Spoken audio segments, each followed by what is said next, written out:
On July the 31st, 2024, Iran vowed fire and fury against its sworn enemy, the fellow Middle Eastern nation of Israel. The promise was one of retribution, after one of Iran's closest allies, staying in the nation as an esteemed guest, was killed in the capital just hours after embracing Iran's new president and meeting face-to-face with its Ayatollah. For nearly a year, Israel and Iran have been on the knife's edge, stopping just barely short of an all-out war, and this was the final straw. Iran may be a nation known for its bluster, for its empty geopolitical threats, but anyone who knows anything about this conflict is unanimous in agreement. This time, it is different. With Israel preparing to hunker down, American carriers steaming towards the Middle East, and the nations caught in the middle doing their best to get ready for what may come next, the only question now is not if, but when. But at the time of writing, all remains quiet on Israel's Eastern Front.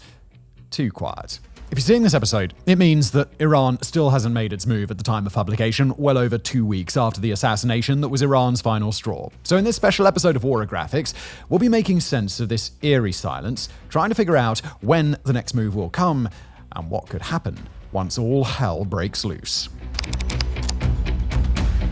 Now, just before we begin, a little bit of housekeeping. This episode you're watching is up to date as of the end of the day on Tuesday, August the 13th, local time in Israel. If something major has happened since then, we apologize, but you won't be seeing it referenced in this particular video. One thing we can say for certain, though, is that the moment this video was published, Iran has not yet attacked. Now, in order to understand the situation as it exists today, we first got to understand how we got here. Now, we assume you're probably familiar with the basics. Israel and Iran really don't like each other. Iran supports a range of international militant organizations, including Hamas in the Israel-controlled Gaza Strip, and Israel and Hamas have been at war for nearly a year now, dating back to the events of October the 7th, 2023. During the last 10 months and change, Israel has gone to the precipice of war with other Iran-backed organizations, particularly the Hezbollah organization from Lebanon to the north, and Iran and Israel have even traded direct attacks on each other. Those attacks came during April of 2024 and narrowly missed escalating into full-scale war. But the thing that got us to this moment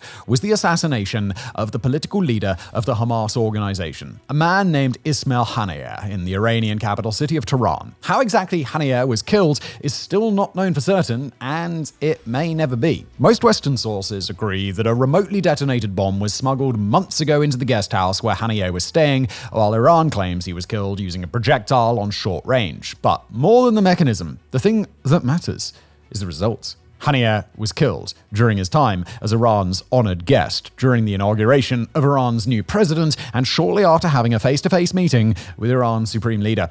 Israel has not claimed responsibility for the assassination, and they likely won't for a very long time, but just about the entire world agrees that Israel is responsible. Haniyeh was the lead negotiator for Hamas in ongoing efforts to establish a ceasefire in Gaza, but his death meant far more than just a complication in peace talks. For Iran, it was an absolutely unforgivable offense. Within hours, Iran's supreme leader had ordered his nation to retaliate with a direct strike against Israel, and then Iran pretty much went dark. As the nation's leaders plot behind closed doors, Israel has tried to figure out just how serious Tehran really is about retaliation.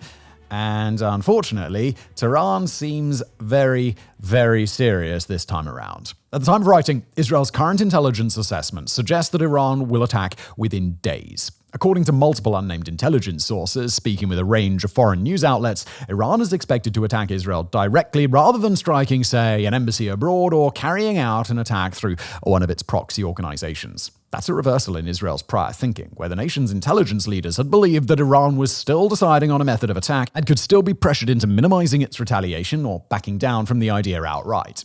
Now, though, the expectation is not just any attack, but a large-scale one. It's unclear what exactly Israel's military is doing in preparation. Any preliminary measures will likely be complicated by uncertainty about what sort of attack exactly will be coming. But based on Israel's past behavior around similar threats, a few countermeasures are at least somewhat predictable. Increased air patrols over Israeli skies, pivoting and repositioning of troops not currently involved in the fighting in Gaza, and the preparation of options for either imminent counterattack or preemptive strike in the event that an imminent attack can be disrupted. Publicly, Israel has recalled soldiers traveling abroad on holiday and forbidden career officers from going abroad for the foreseeable future.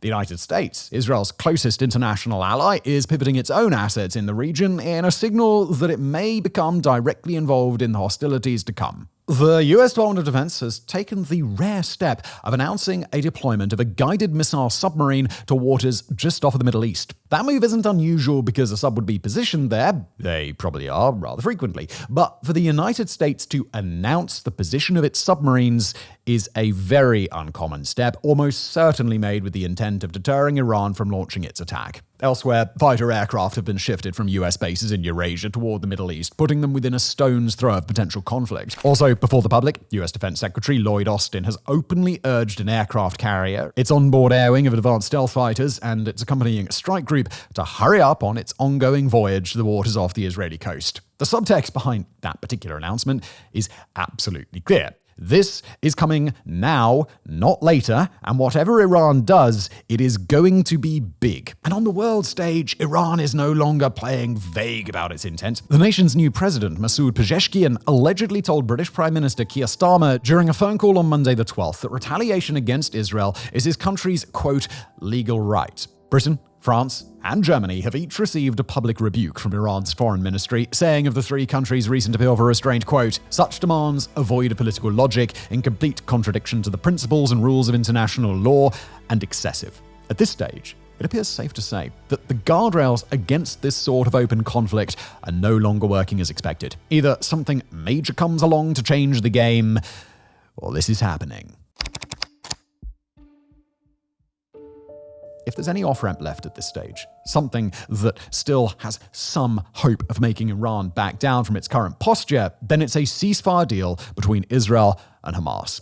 At the time of writing, a major round of talks is scheduled for this Thursday, August the 15th, a deadline that could have one of two possible effects. On the one hand, if Iran is open to a drawdown of hostilities at the 11th hour, it may wait until Tuesday to see if some sort of deal can materialize. On the other hand, there's also the possibility that Iran isn't interested in being talked down anymore. If that's the case, then Iran may attack before those talks can even take place. In the event that Iran does hold itself back until the talks, it's unclear whether anything much can be achieved. On Sunday, the 11th of August, Hamas announced that it did not intend to send a delegation to the talks in their current form. Instead, Hamas has insisted that the three mediator nations involved, the US, Egypt, and Qatar, submit a plan that would put into effect the truce proposal that US President Joe Biden announced back in May. Israel has added new demands since then, including several that are believed to be a non-starter for Hamas, and Israel's Prime Minister Benjamin Netanyahu has held firm to the idea of a, quote, total victory in Gaza, despite even his own defense minister calling such an idea nonsense over the last few days.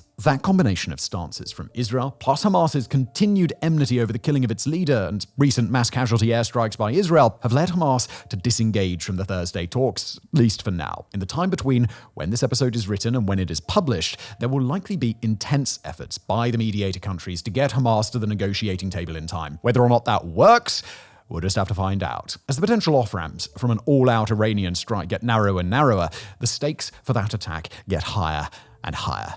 Of great interest to international observers is the potential role of the Hezbollah organization in Lebanon, adding its own troops and significant firepower to a possible attack. Hezbollah is just as outraged toward Israel right now as either Iran or Hamas, owing not only to a months-long low-grade conflict on the Israel-Lebanon border, but to yet another recent Israeli strike, this one killing a top Hezbollah commander named Fuad Shukr in the Lebanese capital city of Beirut. Shukr was the highest-ranking Hezbollah member killed since 2008, and the thing we're going to say next is probably so familiar at this point that anybody watching from home could say it with us. Hezbollah is incensed by the actions of Israel and vowed retaliation. Aside from Iran itself, Hezbollah is by far the most powerful Iran-allied organization in the region and the most capable in the event of an attack. It brings to bear well over 100,000 rockets, thousands of elite and experienced fighters, and plans of attack and asymmetric warfare that have been honed within Hezbollah's ranks for a generation. And if Iran does attack, it'll attack based on lessons it's learning from watching the long Israel-Hamas war, while hammering an Israeli defense force that has been worn down by months of bitter fighting. Not only that, but Iran's attack planning this time will be informed by lessons learned from a prior attack in April of this year. Back in April, Iran launched hundreds of drones and cruise missiles against Israel, along with dozens of far more dangerous ballistic missiles. Israel had help defending against that attack from the United States, Jordan, and other nations, and and the attack appeared to be designed in a way to minimize casualties. But even still, Iran was able to overwhelm sections of Israel's highly touted and deeply trusted air defense systems. Like any air defense systems, Israel's can only deal with so many targets at once before they either run out of interceptors or their targeting software is overwhelmed. And while Iran's probing attack in April didn't produce a decisive breakthrough, it gave Iran all the information it needs about how such a breakthrough could be achieved in a follow-up attack. If this all had happened this past March, Iran would need to rely on rough estimates of what Israeli air defense is capable of, but now Iran knows for certain. But that April attack also produced something that, under the circumstances, we might refer to as a note of hope. Specifically, it represented an attack by Iran that was meant to prove a point rather than cause mass casualties. Iran's ballistic missiles during that attack were targeted toward only minimally relevant targets where civilian deaths were unlikely in order to offer Israel a sort of violent olive branch. We had to attack you, but we didn't make it hurt like we could have, so let's all take a deep breath and settle down. It's unclear whether Iran would have any interest in calibrating a similar signal for Israel this time, but the fact that Iran's done it once before, also in the wake of a damaging assassination, and now has a better blueprint to do it again, is some small consolation.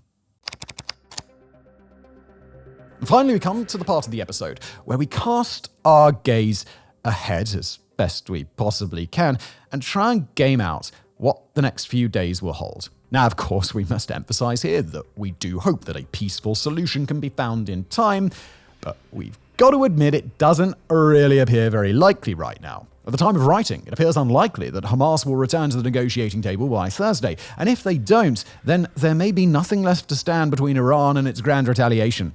But we also expect that Iran will at least save itself the option for the ceasefire route to potentially bear fruit. After all, Iran has waited 2 weeks and more to launch its strike. I mean, what's a few more days? Nor will the attack come on the Jewish holiday of Tisha B'Av, August the 13th, which has, of course, already passed. The next Jewish high holiday is Rosh Hashanah in October, meaning that exploitable moments that Israel's adversaries have relied on in the past aren't available to Iran at the moment.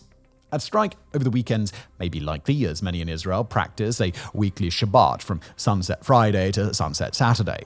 As for the attack itself, well, that could take many forms, from an asymmetric attack using Iranian and allied assets from Iraq, Syria, and Lebanon, to a lightning assault from Iranian warplanes. But the most likely move, as we see it, is a combined missile, drone, and possible aircraft assault on a greater scale than what was seen back in April. Even if Israel gains direct support in its defense from the United States, Jordan, and other nations a second time, Iran knows full well that Israel's air defense has a limit, and it can overwhelm those defenses using the arsenal that it has at its disposal. Hezbollah, too, can make a major impact, as can militias in Syria. By launching rockets at short range, they can occupy and even overwhelm short-range defenses like Israel's Iron Dome all by themselves, distracting a portion of Israel's air defense apparatus and clearing a path for Iranian long-range munitions to take effect. Once that happens, the result will come down to a question of Iranian intent. And hopefully, their intent is not to create mass casualties.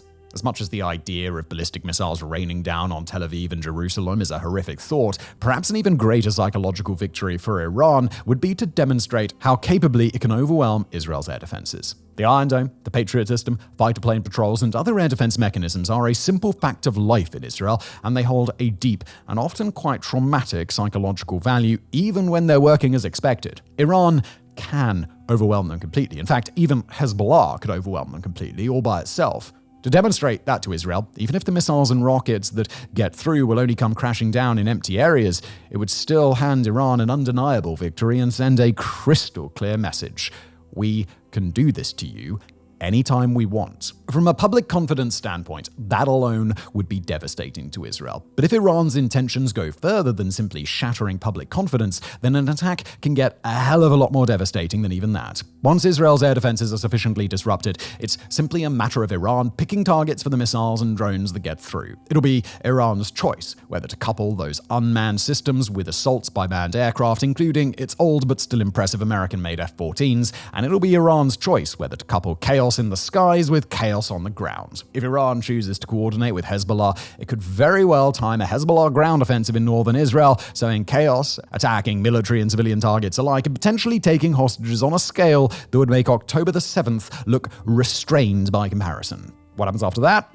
Nobody can say for sure, but it would very likely topple the entire Middle East into a full-scale war. Iran and Israel can draw down these sorts of confrontations when they choose to. They've done it before. Hell, they've done it this year. But the key phrase there isn't that these two nations are capable, it's that they can do such a thing when they choose to. And whether or not Iran will choose to leave that open door is now entirely unknown. Barring a preemptive strike by Israel and its allies, the initiative lies fully, entirely with Iran. When Iran will make its move, nobody but the Ayatollah and his allies will know until the moment comes. What happens when that moment does arrive could write the future of the entire Middle East for years, or maybe even decades to come.